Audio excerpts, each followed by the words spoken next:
What's up, listeners? We're so glad that you're back for episode 2 of the newly rebooted The Games We Love podcast. Maybe you were intrigued by meeting us in our intro episode, or maybe you just didn't listen to that, and so we didn't even have the opportunity to scare you off. Either way, we're happy you're here, and we're excited to talk about some video games in this episode. Quick round of introductions first. I'm one of your hosts, Aaron, and with me here tonight are Kevin. Hi. Jessie. Hi. And Brad. Hello. Before we get into our normal weekly flow of episodes, we thought it would be fun to sort of do a catch-up on 2022 and where we all are with gaming as of right now. So we're going to go over some of our favorites of the year, what we've been loving, not necessarily what we are playing in the moment currently, because we'll probably be saving that progressive talk for our ongoing weekly shows. But we're also going to discuss some of the biggest news of the year thus far. And so away we go. All right. Well, I'm going to start with you again, Kevin, up first. That's right. Get the honors. I see you grinning. Thank you very much. You're so happy proud. to be back. I'm glad I wasn't fired after the first episode, so that was nice. It'd be very awkward since we're recording back to back. But yeah, we're all equal shareholders. We can't fire you. So, oh, okay. Yeah. Unless we band together. That's true. That's true. It's going to come to a vote. By vote of 3-1, you are voted off the island. Yeah. Oh man. I didn't get to play one of those challenges. Aren't there challenges? I haven't watched that show in 20 years, but your challenge is this episode. Let's see if you can save yourself. Okay. Well, if we're talking about completing games, I don't think I'm going to win that challenge. I mentioned in my intro that I play a lot of games. I have all the systems. I mean, you guys were talking about old school systems. I've got my Sega Dreamcast, my Sega Saturn. I mean, I've got all the systems, played all the games. I try to get all the new ones, but I don't finish very many. So I don't have a lot of games this year in 2022 I've completed, but I've got some games that I am playing if you would allow me to tell you the ones that I have started. Right now I'm playing Returnal, which is a lot of fun. I decided I couldn't go into Elden Ring if I haven't played stuff like Returnal, and I still haven't beaten Bloodborne. So I don't think I have earned the right to play Elden Ring. But Returnal's been a lot of fun. Star Wars, the Skywalker saga, the Lego Star Wars game, is so fun. I'm only to episode 2. I decided to go chronologically. So I went 1 and then I'm in episode 2. I downloaded Crysis because it's free if you have PlayStation Now. So they remastered it. It's like the PS4 version. So I thought I'd check that out and see if I could run it. And Horizon Forbidden West, I still haven't beaten, which I've moved on to 3 other games and still haven't beaten the main story of that. So I'm a little ashamed because I loved, Zero Dawn, and I really want to beat this game. So I've got to come back to that. And then my ongoing games I play online with my son are like Call of Duty, Fortnite, of course, we're really big with that. Some Apex when he ropes me into playing it. Not a huge fan of that. And I know Brad would love it if I played Overwatch, but I just can't do it. I would love it so much, Kevin. I know. So, I like to play those games because they're easy. When we talk about not having the time to finish games, I like the fact that you can team up with a friend or two and just play a few rounds online and then log off when you can. And so that's kind of how I operate, and just try to pick up, in the late nights or on the weekends, play some of those story missions. And yeah, cross your fingers I can get through Forbidden West soon, because that really is high up on my list. So how far have you gotten in Horizon so far? I mean, hours-wise. Hours-wise? I'm probably 10 hours in. Okay. It's a pretty big game. It's pretty chunky. It's bigger than first one. Here's the problem, though. So I'm like Brad in that I'm a completionist. I just don't have time to complete the games. So my 10 hours is probably 2 story hours. That's the problem, is I just want to explore everything. I want to upgrade my characters. I want to get the best gear so that when I get to the next mission, I just fly through it. I want to really build my character. I did the same thing with Zelda Breath of the Wild. That was probably 100-hour game to complete because I wanted to get everything and level up. So that's my problem, is I really have a hard time plowing through the story. And maybe as I talk to you guys and hear some of your strategies as we do this show, I'll be able to let go a little bit and just get through the main quests. But right now, that's my biggest issue. Well, yeah, I was gonna say, I'm the same way in regards to being a completionist and getting everything, and specifically Horizon and anything that is open world, which most of those we're talking about are, they're gonna be a challenge because I've got to collect everything.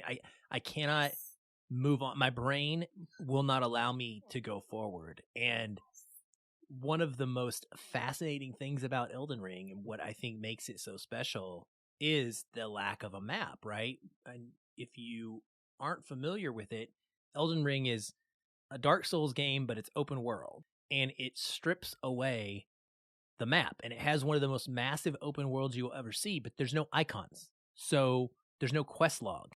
You just kind of figure it out. You stumble through things. And so there's nothing on your map to go to other than, well, it looks like it could be a cave drawn over there in that corner. You know, like, I guess I'll ride my horse over to that cave and see what happens. And then all kinds of crazy stuff may happen on your way to the cave. Whereas like a Horizon Forbidden West, as fun as the gameplay loop is, I simply cannot go do the next quest even unless all those little icons are completely off my screen. And it's like Same thing paralysis. Yeah, it's really hard to see those icons on the map.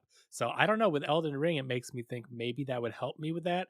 But then I'm thinking, oh, now I'm gonna have to like draw my own maps. I'm gonna become a cartographer, and I'm gonna be making my own. And I'm gonna put little triangles and circles for different things. Used to be. They did, yeah. It's like Etrian Odyssey on the 3DS, one of the series that I'm gonna try and go back and get some of the games. You actually did do that. You play in first person, and you have to create your map of the dungeon as you're walking through it. Like, you have to write down on the bottom screen of the 3DS where the doors are and where you found a chest and all these. That's way too much work, I think, but I mean, it's literal work. But so what have you been thinking about Horizon so far? Like, give us your kind of review of your first 10 hours with it. Did you play the first one?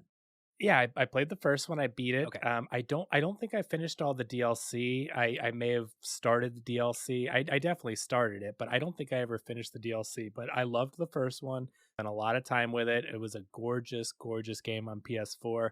Like you, Aaron, I guess, Brad, you've got PS5. Do we all have PS5s here? I don't. You don't? Okay. No, I'm not trying to exclude It's anybody. okay.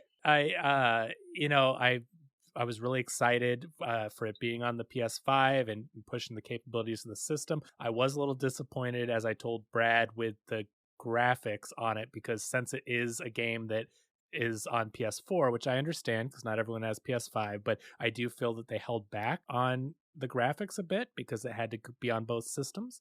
And so I think it looks good on PS5, but I'm really excited to play next gen exclusives like Ratchet and Clank at 60 frames per second and 4K. That is a gorgeous, gorgeous game. That is one that I beat last year. So, if we're talking about 2021, I did beat a few games, Ratchet and Clank, Cyberpunk 2077. I loved that game. I bought Cyberpunk on Xbox, PS4, PC, Stadia. I have the big collector's set where you get like Steelbook and a art book and all that stuff. That is a game that I was totally immersed in the Cyberpunk world, which, that started as kind of a tabletop type game. I never actually played that version, but as I did my research and learned about it, how the game came to be and the story was developed, I really got into that world, and those kind of things hook me. So those are games that the RPGs, Borderlands, first person shooter RPGs, looter shooters. I love that stuff. But going back to Horizon, it looks good. I like it. But again, I'm stuck kind of running into all those side missions. I told Brad the other day that I was having such trouble getting through to my next mission.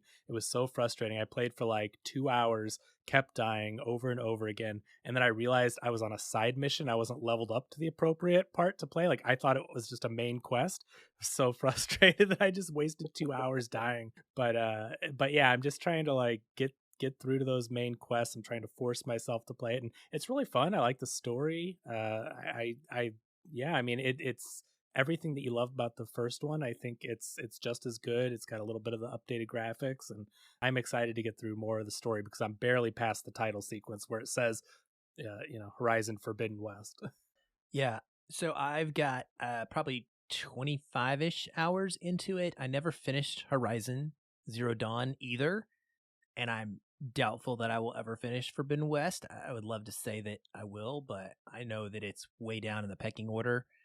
It's one of those games that I got to play and got to try because it's new and it's intriguing and it's got a very unique heroine to it, which I think is special about it. Like, we don't have many of these kind of Aloy specifically is maybe more in depth than Lara Croft has even gotten in recent years, who's my favorite. And I had a blast with it. I mean, I really was enjoying Forbidden West. It's just a checklist game. And it got to the point where if I could have forced myself to mainline it, I probably would have enjoyed it more. I think the visual upgrades are nice. For me, 60 FPS has become the difference maker on next gen consoles. So I never used to be an FPS guy. I didn't think about it. I kind of would roll my eyes if I heard people say, "Oh, I can't play anything unless it's 60 FPS locked now." And I'd be like, "Stop being elitist. Like, you're ridiculous. Games are just fine at 30 or 40 or 50 FPS, whatever. Like, it's not that big of a difference." It is that big of a difference. Trying to go backwards now and play games that are not that snappy, that don't have that quickness to the movement and the flexibility in the character model, it is a vast challenge for me to get used to it, because it just feels like I'm playing in slow motion. And I love the way that Aloy moves in this game and the way that she can kind of traverse the landscape. Yeah, we've been spoiled, and I agree, Aaron. It's one of those things where if you're not used to it, if you don't play a lot of games that way, you're like, yeah, I mean, PS4 is a beautiful system. It displayed great. The games looked awesome. They still do. But once you go to PS5, or if you PC game and you play in 60 frames a second, or my PC, my monitor, I think is 144 hertz, so it's a little bit smoother. It is really hard to go backwards. It's like, I remember when DVDs first came out and I got a DVD player in 1999, and trying to watch a VHS, one of my hundreds of VHSs I had amassed at that point. It was really hard to go backwards, and people were like, "Oh, they're good, they're fine." But really, once you got on DVD, it was a tough one. Yeah, it becomes more like a nostalgic experience than an enjoyable one. It's like that's how I am with retro games nowadays. Honestly, I have friends that are like, "Oh, I'm gonna go back and play Streets of Rage 2 for the 15th time," and I'm like, "Why? Why on earth would you want to do that?" I don't mind playing retro style games; those actually appeal to me greatly. But I want retro style games with modern comfort and modern accessibility features and such. I don't want I need every RPG to have a speed up battle feature from now on. That's what I need, because I'm love turn-based RPGs and I'm tired of like slow fighting when I'm grinding. Like, if you're going to have grinding in your game, that's fine, but you need to let me get through those battles super quickly so that I don't waste my time. I hate games that waste my time. And so yeah, I think that you really could enjoy Forbidden West. I've gotten through, I think there's 3 big areas, 4 if you count the tutorial area. And the tutorial area is gigantic, so I'm sure you're still in it. But you'll go through this gate into like the wilds of what is, I guess, supposed to be like near San Francisco area.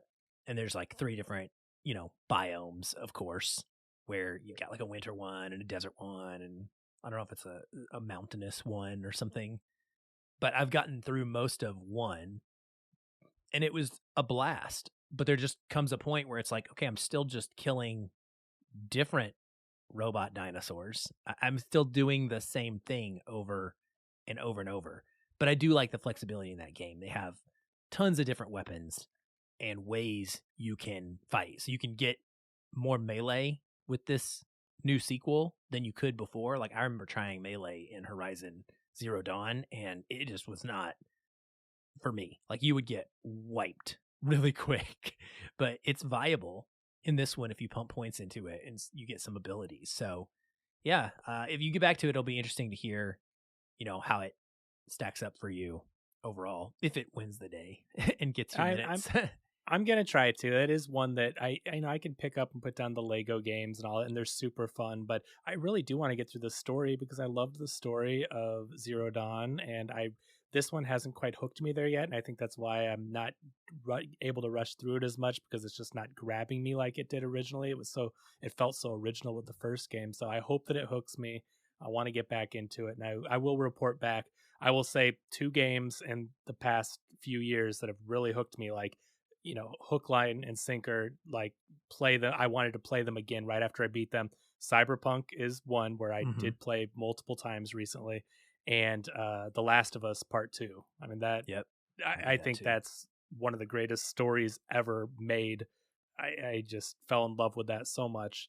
And when a game can do that, I think that's what's really special, is we're getting games that are the storytelling, and it's been like this for a little bit now, but people are starting to realize the storytelling in games, the voice acting, the motion capture. We're starting to get this art that is on the level, if not surpassing, film, which is usually the most respected of the storytelling techniques that the mainstream clings to. And games like The Last of Us 2 really show how amazing of an art form it is, and it makes me fall in love with games. And it's something that I'm really excited to talk about, those connections that we have with the medium. Yeah, so last thing for you then, we'll all answer this, but going into next week, like thinking forward about, okay, so each week we're going to talk about what we've been playing that week, or maybe something that, if you need to talk about something you revisited that you've already beaten in the past or whatever, what is your like lineup look like? Like what are the games that you think you're going to be playing now? Is there anything you're kind of focused on, like the next thing that you're going to beat? Do you have like different categories of game? You mentioned, you have your games that you play on the side with your son, of course. Sure. But what is your time like primarily going to go into, do you think? And you can change that. It doesn't have to be, you don't have to stick to it. I'm just curious. Yeah, sure. I'm going to pick up and put down Lego Star Wars. I don't think I'll have beaten it by next week or anything, but I might get through to the episode 4 or something by then. But the ones that I really want to try to get through, Horizon is probably my number 1. And then Returnal, I don't know. That game is so difficult, and I'm really enjoying it, but it's much like Bloodborne, where I can put dozens and dozens of hours into it, and I don't know if or when I'll actually finish it. So I'd like to say Returnal, but at this point, I don't think I've hardly had any upgrades or anything. I've probably played 10 hours, and I think I'm at like the starting point still. Like, I don't know where I've really gotten with it. So I'm going to play some Returnal. We'll see where it goes. The other one is, I lost it at Horizon. Returnal. Oh, Kirby. I think I can get through Kirby pretty quick. So my goal is that I'll have beaten the story of Kirby by next week. So it's easy. It's easy. So okay. So I can't wait. And whenever somebody else on here finally gets through Kirby, like I want to do a full deep dive. Like I want us to talk about Kirby, and I'm gonna hold off on mentioning it because I played through the whole game with my son co-op. We 100% of the game, one of the very few games, like we did the post-game story stuff, we did the boss rush mode, we did everything. We beat all the mini games with full stars. I unabashedly am in love with that game. And if it wasn't for Elden Ring, I will tease you and say Kirby would be my game of the year right now. So never saw it coming. Never saw it coming. So, and it is like definitely you can beat it in 6 to 10 hours, simple game. So yes, we'll talk about Kirby when you guys get to it. I'll be excited about that. And Lego Star Wars, maybe you can talk about that some more next week and give us your thoughts on that, because I've only played through 1 or 2 missions, and I probably won't get to it for a while, but curious about that. And then Returnal, I actually have a connection to Returnal too. So eventually I would love to try that co-op mode in Returnal that they added. So maybe we can get together and do some of that at some point as well, and then report back on our experience. Sounds great. Looking forward to it. Well, Jessie, what have you been up to in the last 3 or 4 months when it comes to specific games? I like how you use the word specific. It's like you already I'm trying to help you out here. I'm trying to get, keep you on the path. I need that help, so I appreciate that. So, yeah, I've played a lot of games this year. I was actually sitting here trying to remember, I have to actually have a list. People ask me what kind of games I play, and I literally have to, look through my history because I can't remember because there's so many. And also, I can't remember things. So, yeah, right now, I'm gonna work backwards. So right now, I'm playing My Time in Portia for the first time. It was on sale, and I played it on my Switch. So I'm about 15 hours in. Some kind of a sim? Is it like a Stardew Valley or Animal Crossing? Yeah. It's based off of that. Yeah, I'm 15 hours in, and You would think that would be enough to understand what you're doing. I do not entirely yet. Dare I ask what you've done? Okay. I spent most of the game trying to figure out what the hell I'm doing, first of all. Zero experience with this game, never played it before, and I never saw anybody play it either. That was fun. I'm just finally starting to, like, figure things out, though, so. And I had my first town martial arts competition, and I got first place, so that's something. Oh. Congratulations. Thank you. And then, approximately 15 hours before playing my time in Portia, I was playing The Survivalist. It's also a Switch game, and you can have a gang of monkeys, and that was really enticing for me. And again, it's a game where you're, I think I narrowed it down and, like, hear you guys talk about this. Like, I feel like I belong for the first time. So nice to hear how everybody has this obsession with collecting things. I thought it was just me. No, you can. If it's a game that you can collect things without being, like, encumbered, that's, like, the most. I can't handle a game that you walk slower when you have things in your pocket. I can't do it. If that's a game, exactly. That's the first time I experienced that, and I went straight to see how to override it, and I got the mod because, no. If I'm gonna be walking slower, there's two things in a game I need. I need to collect all the things and be able to walk quickly. If I can't do that, I'm done. I get in so much trouble with those games like Skyrim. They're if I was bored, which I haven't been in a long time, but if I was bored, they're such a great time suck because I will go into a house in Skyrim or whatever, go into the castle. I will go through and take every spoon, every fork, every book, every dish, apples. My downfall. It does. I will pots. be over encumbered. The empty pots. I don't even know what you do with them. Forks. Yeah, they're nothing. I don't know what to do with them. They're not worth I collect them, but I have to collect them. So I'll be walking slow through the castle, holding hundreds of these things, and I don't care if it's red and, like, if someone sees you, you're gonna get in trouble. I will sneak around and take every one of their things, and then I will go sell them back to them or whatever I've got to do. But I get in so much trouble because I love to collect all the stuff. Yeah, you have. I mean, okay, so I think I actually recently had, like, a aha moment of why this is. I like to be really, like, retrospective and, like, try to figure out what the root reason for things is, and it occurred to me that when I was playing The Legend of Zelda Breath of the Wild, trying to at least, and I couldn't, it was too heartbreaking still, so I just had to stop. I realized that we were trained from this young age, trained us. If there is a way to interact with an item, it was important. We've been conditioned.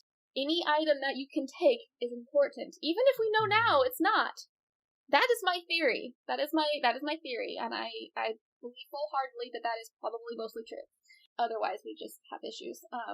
Did you guys used to, like? Did you guys used to throw the bombs at the chickens, and then all the chickens would come attack you? I would use the knife, the sword. Yeah. You'd hit one of them, and it would start flashing, and then 20 of them would come off the screen. Oh yeah, that's just what you do in your spare time in Zelda.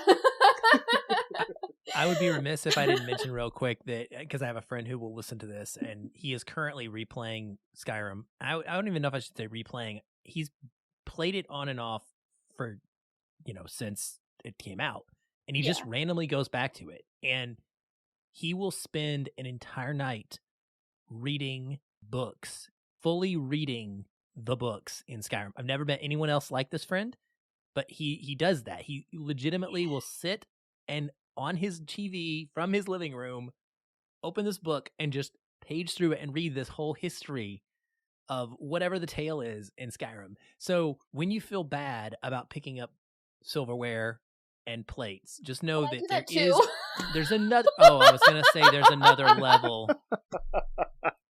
Now there's. Oh no. You got to respect. There's that, no though, coming right? back. Like, no coming back from that. 100% completion means 100% completion. some developer took the time to. That's what I was about to say. Yes. To write this lore and just include it in the game that may or may not get written or get read by the player. So and I feel like that's like do a have D&D a respect thing for that. too, Like if you're into D&D, you should kind of understand how that works. You got to know the whole story, the whole lore. But there are so many in those games. So like much, right? I appreciate it and I respect what they've done, and I do think it's really interesting how intricate it is. Where like, you know, me or Aaron could go through one of these games and never read that book. Like there are thousands of them in this one area, and we don't even want to look at them. But there's like a whole thing there if you wanted to, and I think there's something really neat about that. But also that is part of the problem where I can't beat a game already. Yeah. Like if I stopped and read those books. Oh my gosh. That's why I don't finish games.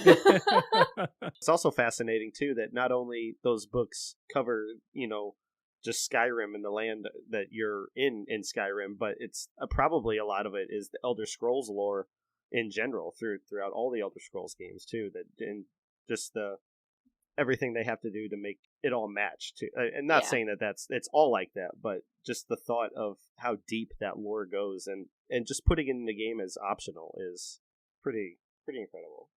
I have an idea.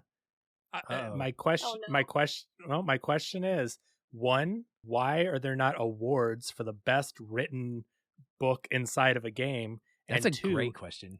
Two, should we create an award for the best in-game book or story or typewriter scroll or whatever is in a Resident Evil game? You know, any of those things that you pick up and read, notes, case files, maybe we should have an annual award for that. Yeah, that I would agree. be interesting. Of course, I mean, we would have to read the things. Actually, the only people that can actually judge it are people like me. No, Jessie would read the Jesse's things award. And tell us what to vote for. And tell us. Yeah, I'll tell you. No, Jessie reads them all and gives us 5 of them. There you and go. Then we You'll vote fall on asleep them. though. I have a very calming voice when I read, apparently. Oh, that's right. Yeah. That's a very cool idea, though, and it is funny that doesn't exist. Something like that. That's a really. I feel like they need to get more credit. Specialty, yeah, I do too. Any credit, really. We got on a big tangent. I want to know what the Survivalists actually is. Like, what's the gameplay? Because I've seen it. It's like cutesy little characters, but I don't know what it's about. So the best way I can think to explain it is you land on an island that you don't land. You like get washed up onto an island, and there's like bad guys, and there's different. I forget how many islands, but like there's different islands that are different levels. And the first island you land on is like level 1 difficulty. And every so many days, it's kind of like it has 7 days to die. Like every so many days, there's a raid, and a bunch of the bad guys come to wherever you're at on the map, and you have to fend them off. And as you're progressing and collecting items to build up your base and weapons and stuff to survive, you can actually find monkeys that are either trapped by the bad guys or just kind of roaming around. And I don't know if there's a max, but like I've had like 20 monkeys at one point, and the game gets kind of glitchy at that point because there's so many monkeys on the game that like there'll be like random like monkeys like just on other islands all of a sudden. Like, how did you get over there? Like, we didn't go over there. So that's a little bit of a problem with the game, but you literally have a monkey army, and I'm pretty sure there's probably a lot more to the game, but that's really all I know of it. I've spent probably close to 100 hours playing this game, if not a lot more. And that's really all I can tell you about it, is that you get a monkey army, and you get to build a base. That's all I've done with the game. So it's more of like kind of like a tower defense type of situation. Kind of, but you can also explore other islands. You can build up other islands. There's something to complete. I haven't gotten that far yet because I'm so focused with the building and the collecting of the monkeys. But you complete something or something. I don't know. But do your monkeys carry over then, or are you like starting from scratch every single time? No, they carry over. They go with you. You okay. build this raft. You build an actual working raft, and then you go use that, and all your monkeys go on the raft with you, and then you sail to these other islands to explore them and do the same thing. But I love how you say that. Like, yeah, well, that's how it works. It's a gameplay loop, right? Yeah, pretty much, and it works for me. Unfortunately. I feel like so before that, though, I was playing a little bit of the Pokemon Arceus, and that's a really fun game. If it wasn't for the fact that I got stuck between the Survivalist, because I kept going back and forth to Survivalist between other addictions, and then I started back onto 2 Point Hospital. It's like a simulation. Yeah. Okay. Yeah. Good. You know, there's a new one coming out. What? 2 Point Campus. I actually heard about. Yeah. Okay, the campus one, yes. I Yeah, have seen that. They advertise it, and I'll probably end up buying it, because that's what I do. it's supposed to have some cool innovations and stuff that they really are taking the time to add in there. So, oh, jeez, yeah. Yeah, so I've been going between those two, the Survivalists, 2 Point Hospital, and it kind of snuffed out Pokemon Arceus, but I still really like that game, and I'm going to be going back to it. It's just it doesn't hold as strong of addicting tendencies as those games do. I don't keep up with the Pokemon games. And I mean, when I was growing up on my Game Boy, I had my Pokemon Red and my Pokemon Yellow and all that, and I've played a couple over the years. But what is that in relation to like the old school Pokemon games I know? Where are we at now? Okay, so I don't want to say where are we at moving forward because there's other versions of it that came out. So this one in particular is how do you explain it? So it's kind of like more like the Legend of Zelda in the sense of like exploring the lands, like in the world and such. Kind of. I don't know, that's not even accurate either. I don't know how to explain it. But it is it's definitely really more fun. of an open worldy version. Yeah, it's more of open worldy Pokemon. type. Yeah, but I'm not going to compare it to Legend of not Zelda fully. Wild. It's not fully explorable. Yeah, it's like it's not. mini areas. Yeah, and you can see the Pokemon, like the enemy Pokemon, the ones in the wild Pokemon, instead of like it being like the tall grass and sneaky, because that always stressed me out. It's like like walking through the grass in the old school games, and it's like, okay, I need to make it. And it's like, dang it, I got caught. Because that's what RPGs used to be like. Wait, I mean, the original Final Fantasy, yes. that I played on NES. Is you're walking around on the map, and you're going through the bushes and whatever, and all of a sudden you get, attacked by enemies, and so that's when I think of Pokemon. I'm like, that's kind of what I'm used to. That's how, that's the original ones. And this one, it's just you literally are going out and about, and you collect by catching Pokemon. Like you could collect data essentially. So it's actually how I kind of see it. This game is more focusing on the research aspect, whereas the other games have been more of the becoming the Pokemon master aspect. So this is kind of like if you were more going instead of deciding to take the path of I'm going to be the best that there ever was, I'm going to be Professor Oak's sidekick essentially. You collect stuff, a lot of different stuff, and then you learn more about the Pokemon, and then there's of course side quests and such and things to collect. It's a prequel, right? And I think that's why is because this is set before most of the Pokemon generations that we knew. And you're like literally learning about them for the first time ever. This is when a lot of people in the game are afraid of Pokemon. A lot of people don't agree that they should be side by side with you because they're dangerous. There's some people in the game who believe that Pokemon, if we learn enough about them, then we can cohabitate, coexist.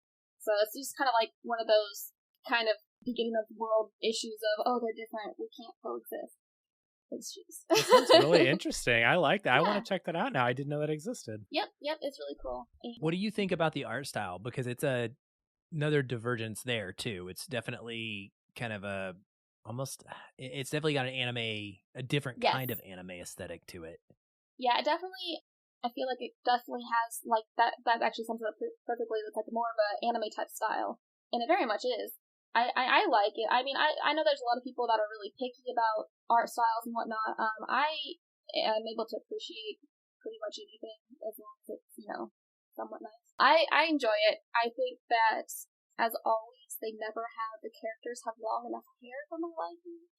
Because I have long hair, that's an important part. But enough about that little tangent.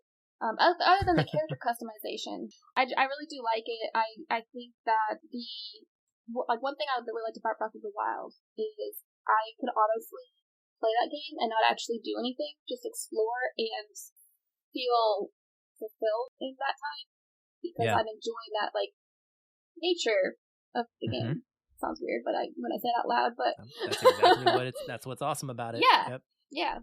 And that's how I was with Cyberpunk too. Yes. Just living in that world, it's so different. You kind of escape into it. Yeah, and then this game, of course, the graphics and the design is nothing like Breath of the Wild, but it gives you that kind of for at least me, that kind of a feel to it because how it is designed, and I think it's really well done. And the like I said, the Pokemon design specifically is very reminiscent of like the animes and such. So it kind of has that feel to it as well. Cool. Well, I'm excited for when you go back to that one and put some time in there, and I want to hear about it when you get a chance. I want to hear more as you continue your journey. You're obviously a Pikachu fan, right? You got your username BadPikaPi. Yeah. How did that come about, by the way? We should have asked that in the introductory episode, but where'd you get your username? So ironically, Pikachu is not my favorite Pokemon, actually. Okay. My BadPikaPi actually stems from my original gamer tag. Was not original, but like my most widely used one the last, I don't know, since like 2009 or 10 when it came out. I am going to love you guys so much if you know what this is. Dr. Horrible in One Block. Like the Nathan Fillion Yes. thing? Yeah. Kevin, you're my man. It's not. It's Neil. Is it Nathan Fillion? It's Neil Patrick Harris. Neil Patrick, Felicia Day. Yeah. Yes. They did that. Isn't with Nathan like, the whole Fillion in that though? Yep, he is Captain Hammer. Yeah. So the Bad Horse in it, I use that as my gamer tag. Bad Horse 808, which of course Bad Horse was already taken, and 808 police code actually means riot. So I figured it was fitting. So when I started to do streaming on Twitch, I was like, okay, I need to come up with like a good like catchy name, and that's how the bad part came into play. And the Pikachu part came in because I have a Pikachu onesie, and I wrote a piece on the movie Pikachu Detective, or Detective Pikachu.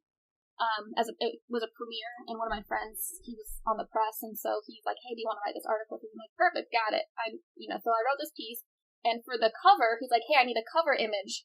So my mind goes straight to, without even like needing to think about it, I put on my Pikachu onesie, and I had a Pokemon comic book, and I also had Deadpool on a rug, like laying down like his initial one that I don't know if you guys remember it or not, but he's like laid down on a bearskin rug in front of a fireplace. Like the Burt Reynolds, it's a parody. Very iconic.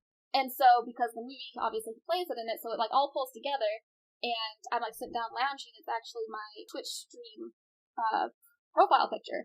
And so then I'm like, well, it's already a video game type thing, and I already have this picture for it, so and I went around with it. At first I was doing Bad Pika 808, Bad Pika P came later, after I was readjusting things, and so for legal reasons, it has something to do with Pikachu. Pika is actually a word for small, which I am small, and P is just a cute word. Yeah, I was P-I, by the way, listeners, it's P-I. Yeah, it's pie. It's pie. I like pie. I am small and I like pie. She's not saying that Bad Pika urine is, just to clarify. You did. Non-visual. Well, none of us thought about that, okay? Because somebody listening to this thought that. Somebody listening thought that. You know what? Even people who are gamers, when I'm streaming, think that. It's like they're not on the Pokemon side of things, which is fine. But Pikachu, like when each Pokemon says things, and they pretty much just say their name over and over again.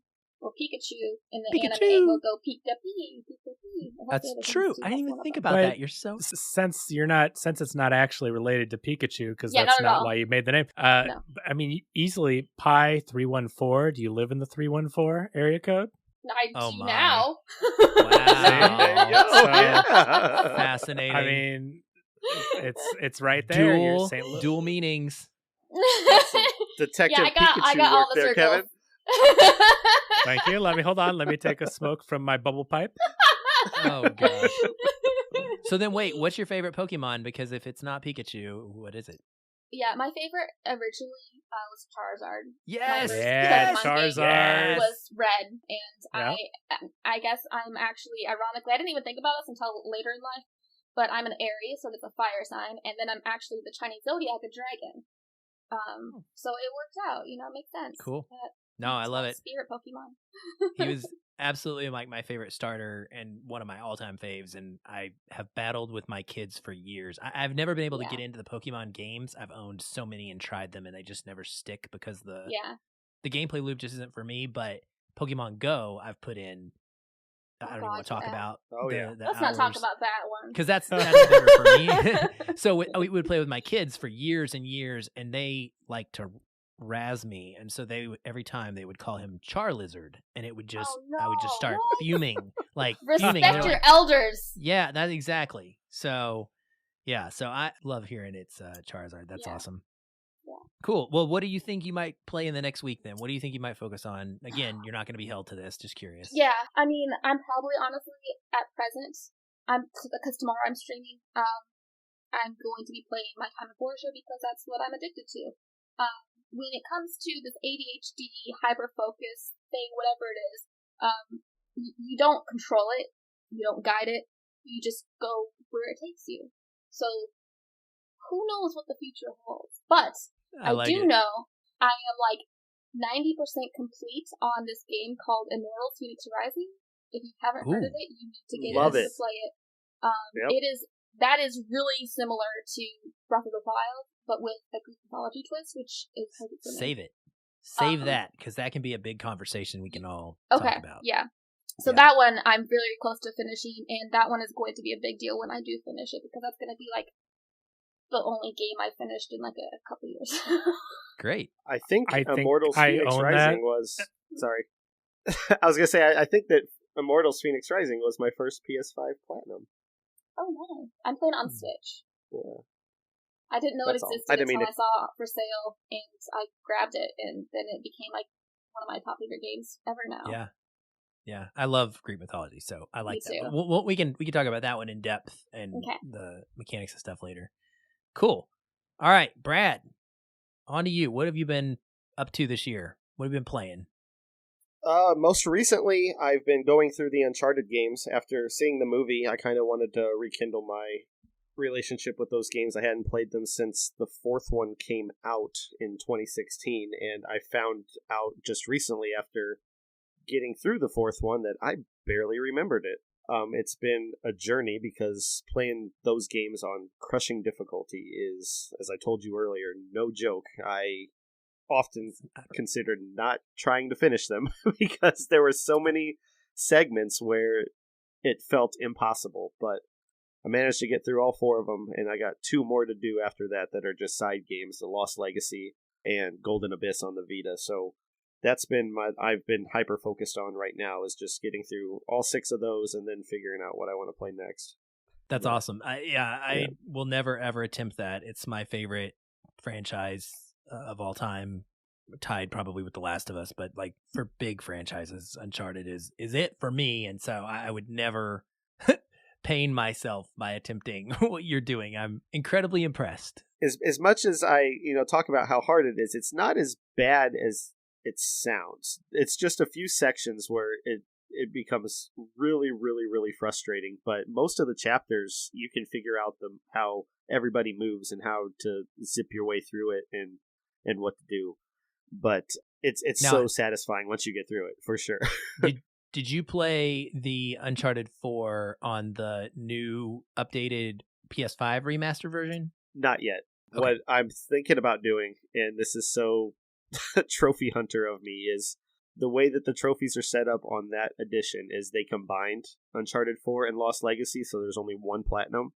And I want to know what it's like if I platinum both that and Lost Legacy on PS4 and import it, if it's just going to auto pop the platinum. But I still want to see it because it still looks beautiful on PS4. It's incredible. I played through it. I'm sure it looks fantastic. I replayed Uncharted 4 when that collection came out before the movie to kind of get myself back in the mood for it. And it was just an amazing upgrade package. Again, with the 60 FPS, like the speed of it is just such a boost. And then visually it's incredible, and storytelling is always, that doesn't change. That was always amazing. And it's just such a great emotional, perfect ending to the Nathan Drake saga. And I loved it. So I'm excited for you to get to it, because I think you'll, especially after having gone back through the whole series, when you get to the upgraded version of it, you're going to be like, I wish I could play all of these games like that. That's what my first thought was. I was like, please do this to the Nathan Drake collection, because I want it like that. And I'm going to go back through Lost Legacy on that collection, the new version as well, at some point this year. Luckily, it's pretty short. Yeah. But yeah, so that's what I'm focused on now.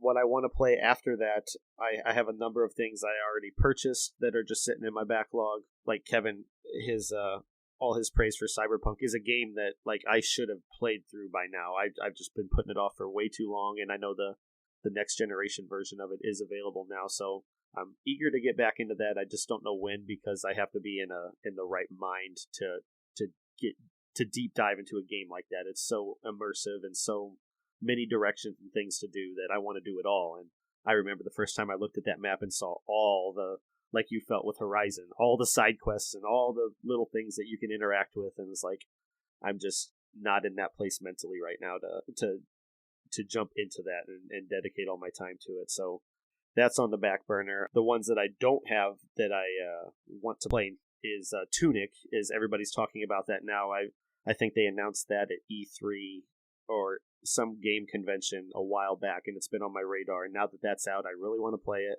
And when I'm done with Uncharted, I think that's going to be the first game I play. And then what was after that? Oh, the Book of Moss Book 2 on PSVR. I don't know if anybody plays VR at all. Moss on VR was an incredible experience. I think last March or the March before, Sony gave away a bunch of VR games, and I borrowed my buddy's VR and haven't looked back because it was absolutely incredible. I didn't realize what I was missing on it, and I'm really looking forward to their second generation of VR and what's coming with that. I think Horizon even has a game coming up in the new version of VR. Yep. That should be pretty exciting. Yeah, I've dabbled with the PlayStation VR myself, but I've actually, over the last couple years, I have been using a tracking site that sends me emails when there are discounts, and they discount their VR selections like all the time.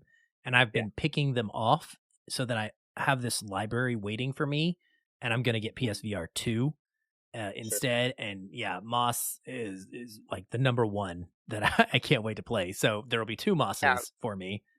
Yeah, it's absolutely incredible. I need to go back and play that one again. There's one trophy that's beaten the whole game without dying, and I haven't attempted that yet. It's relatively short. I think maybe a 6-hour playthrough if you know what you're doing.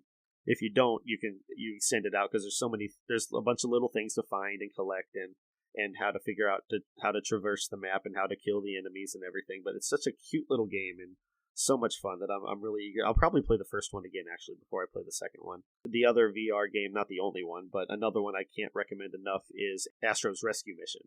The way that like I didn't realize how cool VR was until I got into those games and saw it build the world around you.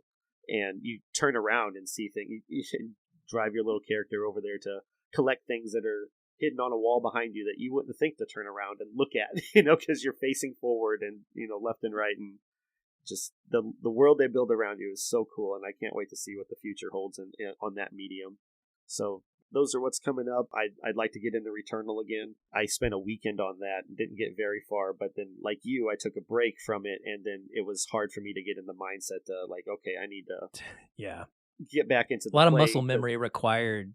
Exactly.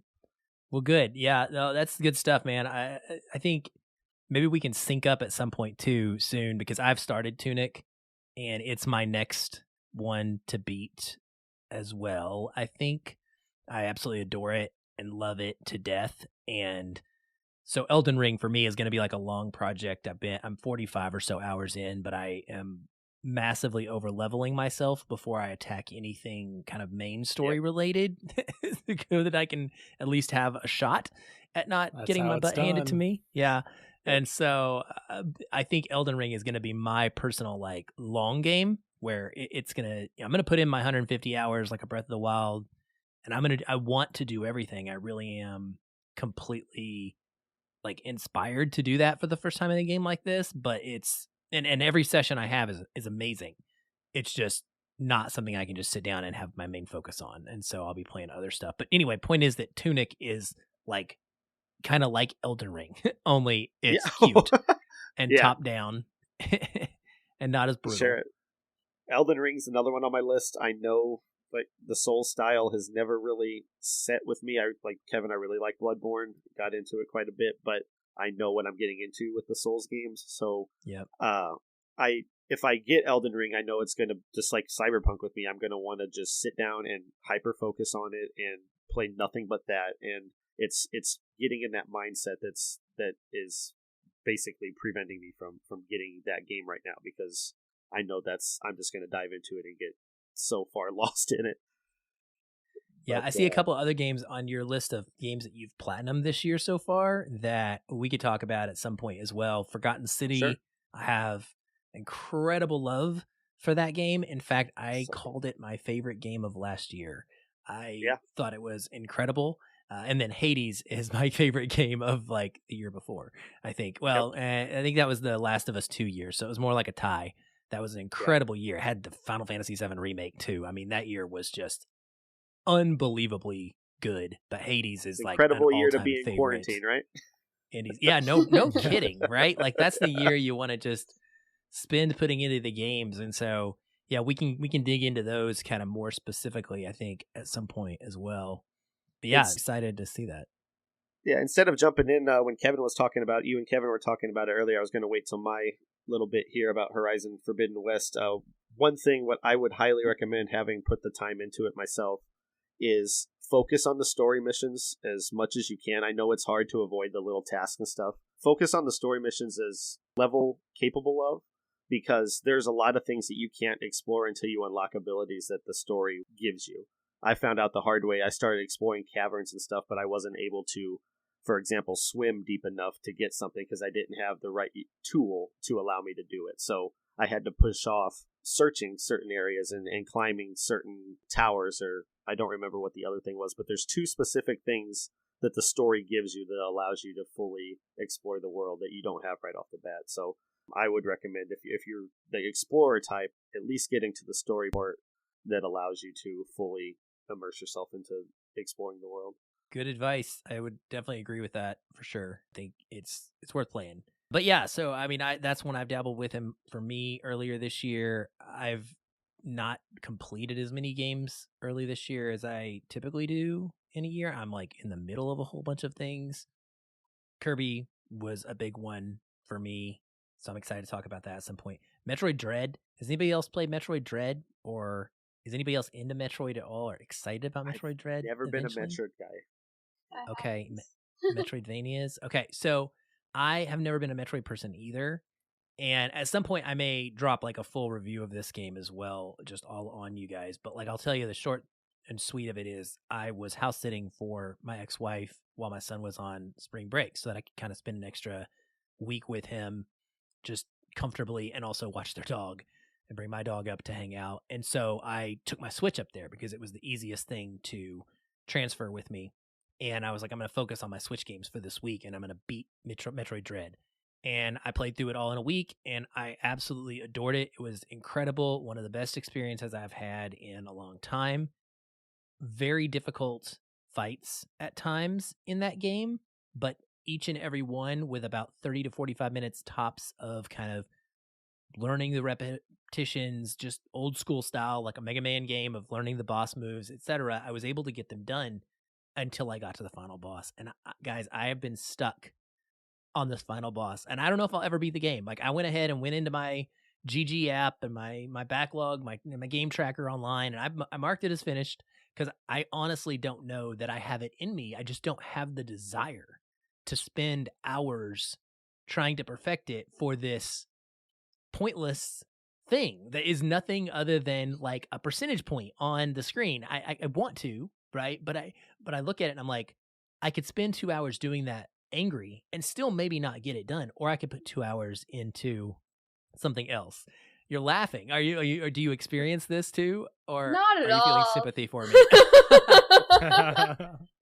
Yeah, no, I don't really get angry when I play games. I get frustrated, but like not angry, I wouldn't say, but I have been in many situations in games where I've learned like the only way to accomplish this is A, by pure luck, or B, by just repetition and figuring it out slowly but surely. I was streaming the Immortals Phoenix game, and there was this one vault. I'm pretty sure I streamed for like 5 hours trying to complete one section of this vault. It was bad. It was bad. I remember those. Some of those were not kind. Yeah. Yeah, I actually have a clip of me playing The Legend of Zelda Breath of the Wild, one of the dungeons, or ruins, or whatever they call them. Each game is different. And it was like the one on the Wii Switch, the Switch, where you have to like rotate it. Yep. And it's like the platform with the ball in the center, the puzzle ball. Yeah, I hated those. I have a clip of like, it literally was just pure luck. I spent hours trying to do that in multiple days because I like had to take a break and come back to it and trying like different strategies and looking online to see how people did it. I did it essentially. It was a complete accident. I accidentally like the mechanism like flipped over the thing, and I actually pretty much like swatted it with the underside of the maze, and the ball went like hole in one. So yeah, that was pretty phenomenal. Well, I'm sure it's an incredible feeling though, right? And that's thing is like, if I could ever do it, if I ever went back to it and I did try it, it's that amazing, unbeatable moment of like, I accomplished this. Yeah. There's a fine line to me between like, is this, putting do yourself I really need to be happy in life if through I the finish? punishment. Like, Yeah. do I need this? So I don't know if I'm ever gonna finish Metroid Dread, guys, but I love the game, and I even would highly recommend it to everyone that is into Metroidvania style games because it is so crisp and so well made and so You're selling me on it. pristine version of that kind of gameplay. The other things that I'm kind of in the middle now of that are next up. So one of the things we're about to talk about when we launch into some of this news is that Kingdom Hearts 4 got announced during, I think it's the 20th anniversary that they were celebrating of the game series. And so I was like, okay, I got to go play Kingdom Hearts 3. I never finished it. I bought it, didn't finish it, but they had a PS5 upgrade. And it really helps the game a lot. Again, with the FPS boost and the graphics, it just is a much better, smoother gameplay. So I've been launching into that quite a bit, and I've gotten pretty far. I'm, I think, next to last world on it. I've got lots of thoughts, and I'll probably save those. Maybe I'll do that one next week because I should be done with it. But, it's so good to be back in any world that lets you experience being in a Disney world for any amount of time. There's nothing quite like that. Dragon Quest XI was one I started a long time ago. I never thought I was going to finish it, and then I randomly came back to it maybe a month and a half ago and just put in 30 or 40 hours over a 2-week period. So I'm really pushing forward on it as well and getting closer and closer to beating it. It's a game that I truly think could be in maybe my top 5 ever RPGs when all is said and done, to be honest. I always said it was my second to Zelda. Did you finish it? Oh, you played that one? Or you played it? I played, the first one I ever came across was, I think it was the one on PlayStation in high school. I honestly can't remember if it was 7 or 8 or what. Yeah. But it was the first one I ever came across, and after that I was hooked. And that was the first and only one I ever actually completed straight through because I was so hooked on it. It was able to keep my attention to the very end, and it was a lot of hours. But yeah, I always say Zelda's my top favorite. Dragon Quest is my second top favorite. But now that Immortals Phoenix Rising came along, I don't know. Yeah, I have to make a new list. Push it out. When you said Dragon Quest 11, I'm pretty sure I played Dragon Quest on NES. Yeah, the series goes way back. It's as old as Final Fantasy, and it's maybe even bigger than Final Fantasy in Japan. This game has come out multiple times over the last several years on different consoles, and it was Dragon Quest 11, and it was an exclusive like to PlayStation. And then it came to Switch as Dragon Quest 11S with some weird subtitle, which had a bunch of extra features. Like it has like the Halo Master Chief Collection feature where you can switch back and forth between pixelated, like old school tiny graphics, not on the fly, but you can like reload a save and go in that mode, or play it in the modern mode and some other. It added a speed up fight mode thing that I use exclusively. So again, like a lot of comforts and accessibility features, and it is really just such a great characters make these games what they are, JRPGs, like your cast of people that you're adventuring with, spending this 80 hours or whatever. So yeah, it's one that I have the aspirations of doing everything. Like, I don't know if I'll ever get the platinum. I'll probably look at it for this one. I do have like 15 or so platinums overall. So there are very few that I want to do that with. But, if it's a matter of just getting everything and seeing everything in the game, those are the kind of platinums I tend to go for. And this is one that I want to do everything in. The other ones that I've started and haven't really finished are Shin Megami Tensei 5. I started that one on that house sitting week as well. Another long-running RPG series that's on the Switch. And I am having a blast. It's a very, very good game. It's the game that Persona series came out of, and I have a deep love of Persona. We'll talk about that plenty on this podcast over the years, I'm sure, because I love me Persona more so than Shin Megami Tensei, which that came out of, as I said. But this one is a really good RPG. I'm just not super far into it yet. And then I started Tiny Tina's Wonderlands, and I've got some issues with this. And so I think, Kevin, you're going to probably eventually play this because you as well are a big Borderlands fan like me. Yeah.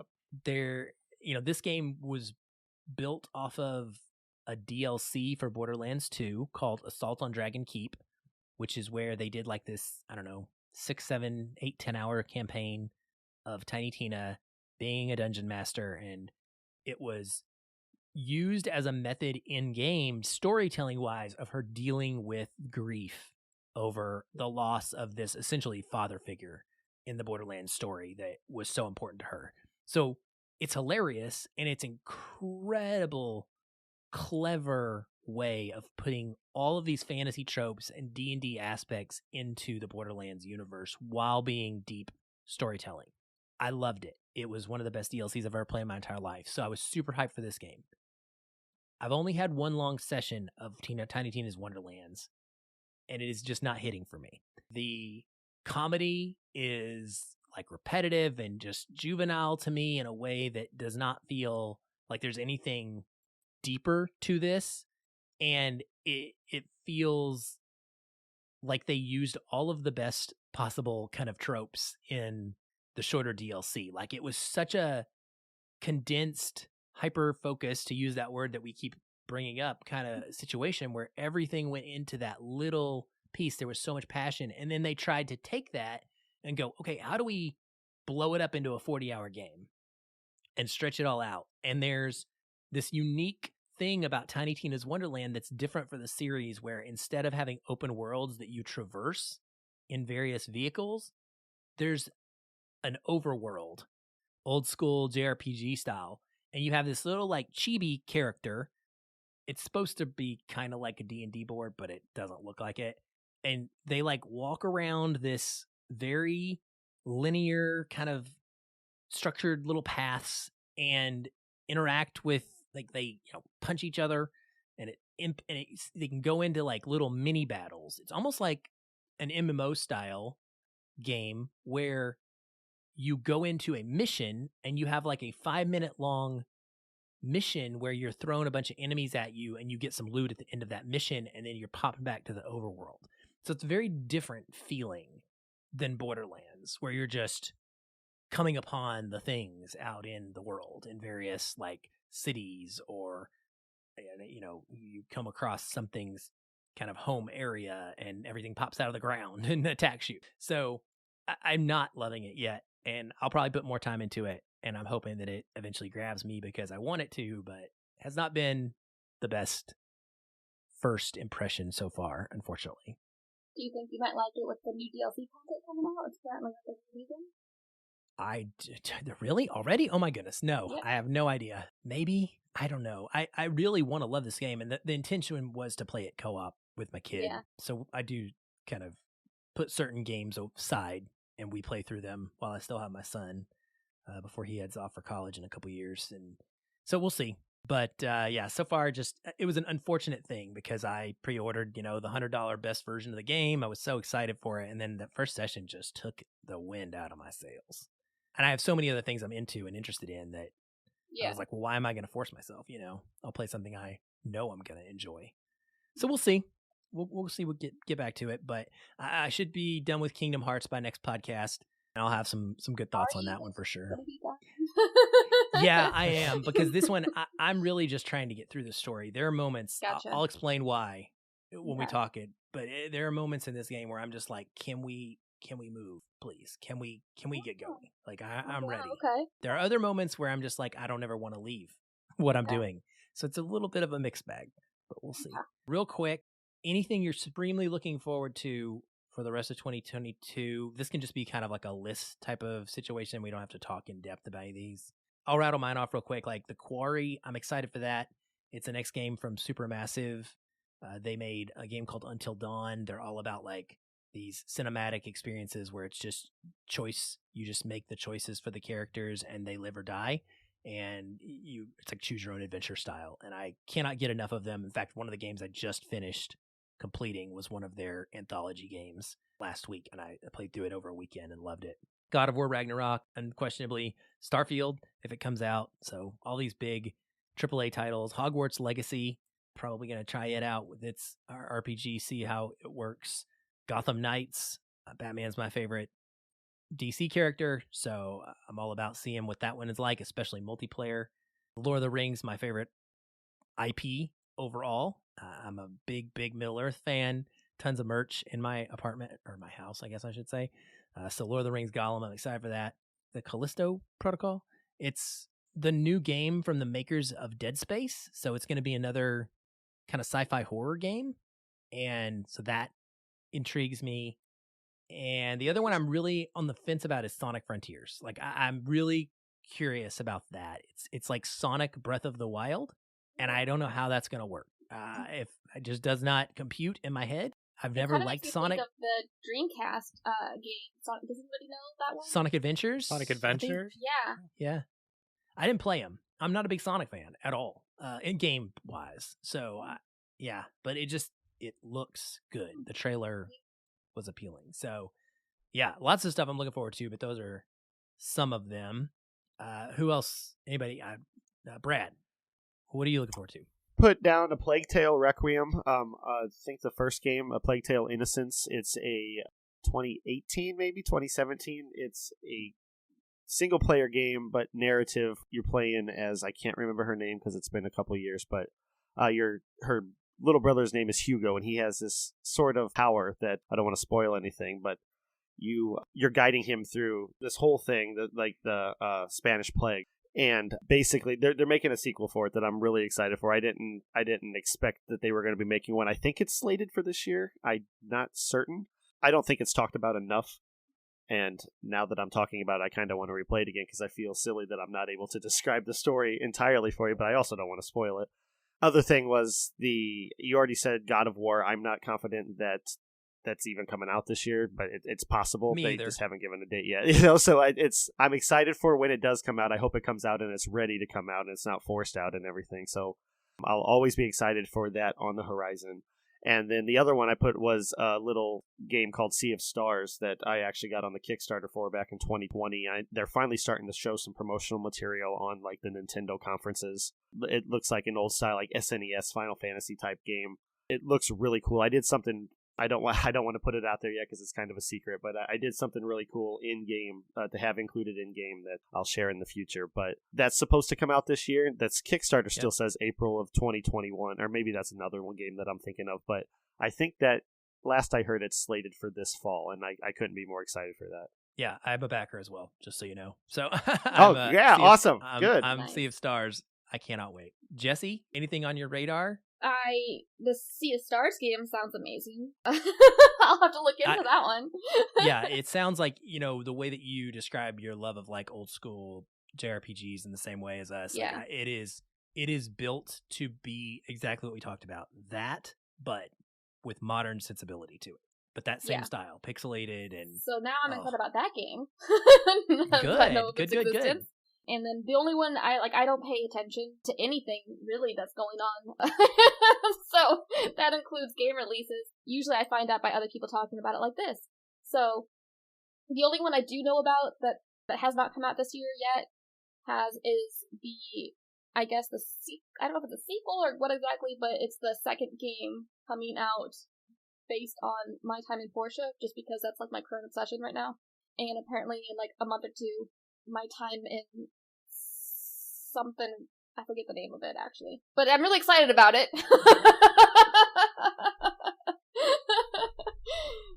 So yeah, I mean, the games that I would have been and was the most excited about already came out this year, like the Pokemon game. And I was going to be excited about the Tiny Tina, but I don't actually have it yet. I didn't get it yet, and only because a couple of my friends were talking about playing it with me. But after, hearing your feedback on it, I'm maybe not too excited about that anymore. There's a base level of fun that you get by playing Borderlands games with other people, though, that cannot be like discounted. You will still have fun with it if you play it with friends. There's no doubt. I think it's called Sandrock, by the way. Sandrock, right? Yes, that's it. Yep, you're right. Time at Sandrock. That's it. Okay, cool, awesome. Got it. Well, we're gonna increase that list every single week as we talk. You just wait. For you, we're gonna build you this gigantic list. I don't need any help, to be quite honest. Though I have so many. I can't. Like, if I were to write down all the games that I have yet to finish and would like to finish, it honestly would scare me. I don't want to know. So much. The backlog is a nasty thing. Well, what about you, Kevin? What are you looking forward to? You mentioned a couple of them, Aaron. Being a big Batman guy, Gotham Knights is going to be high up on my list. I think the Hogwarts Legacy is really interesting. I'm excited to see what that's all about, and kind of exploring that world more in depth. A couple of them that I didn't hear anyone else mention. I'm a big Evil Dead fan, so there's a new Evil Dead game coming out next month. I'm really excited to see that. It's a $40 game, so it's not as big of an investment as some of the other new ones coming out, and I really love playing those games, so that's kind of going to be fun, I think. And there's a game that I was really excited for at PS5 launch, and I never heard anything else about it, and it kept getting delayed, but I know that Aaron at least is really excited for this too, and that's Stray. Absolutely, yes. Give me the game that lets me play as the cat. I have been waiting for this for so long. I'm just going to believe that the delays are making it better, because that's what I will always choose to believe. I'm here with you for sure on Stray. Yeah, we've been waiting so long for this. It looked so cool, and it's like, you get to be a cat? Like, yeah, bring it on. So what are they waiting for? Hopefully that comes out this year. And there's a new Saints Row game coming out. I mean, those are fun. I enjoy the quirky comedy of those. It's like Grand Theft Auto, but a cartoon. So that should be fun. Even more irreverent than Grand Theft Auto in some ways. Yeah, it's like a super rated R cartoon. Cool. Well, for this week, we'll wrap it up. So that's it. We'll be back next week with our first kind of weekly format episode. That'll be when we start to find our groove and figure out what our normal flow and structure is going to look like. So please come back to hear that. Let us know what you thought. Find us on social media. You can find links to all of our individual social media channels and the ones for the show in every episode show notes. We obviously would love to chat and hear from you. Also, if you're enjoying the show, please leave a review on your podcast app of choice, because that always helps us out. Thank you for listening, and we're looking forward to talking to you again soon.